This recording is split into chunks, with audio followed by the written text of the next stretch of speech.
A storyboard is a plan that shows what different shots in your video will look like. We show the story as a series of drawings with some text about what's in shot. It's the first step in thinking about how things will look visually. That's why we draw pictures to represent each shot. It doesn't matter if you're not a good drawer, a stick figure will do. What's important is that a camera crew should be able to look at the storyboard and to know what you wanted captured in the frame. We also include some written notes to help the camera crew know exactly what we want. Films are first set out as a storyboard well before filming ever begins. Let's practice the skills we need to make a storyboard as we think about the different shots we can choose from.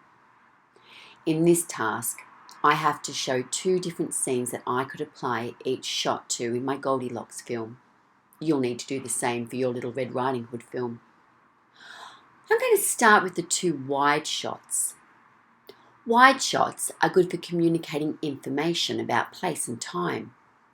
I'm going to use a wide shot to show the woods and the 3 bears' house. This will show my audience where the story is set. I'm also going to use a wide shot to show the kitchen, as this is where the scene about the porridge occurs, which is important to the storyline as it's why the 3 bears leave the house. Medium shots are going to show characters from above the waist. These shots are good for showing a character's body language. I'm going to use a medium shot to show Goldilocks eating the porridge.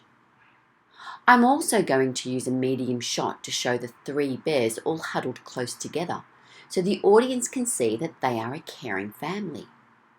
Usually in a film about a girl stuck in a house with bears, we would feel empathy for the girl. In this story, I want the audience to feel empathy for the bears, as they are the ones whose home is broken into. Close-ups can be used to draw the audience's attention to an object of importance. I'm going to shoot a close-up of the empty porridge bowl, as this is when the bears realise that something is amiss. Because close-ups are great for showing a character's reaction and emotion, I'm going to use a close-up of the look of shock from Goldilocks as she awakens and sees 3 grizzly bears standing over her. Now it's your turn to do the same for Little Red Riding Hood.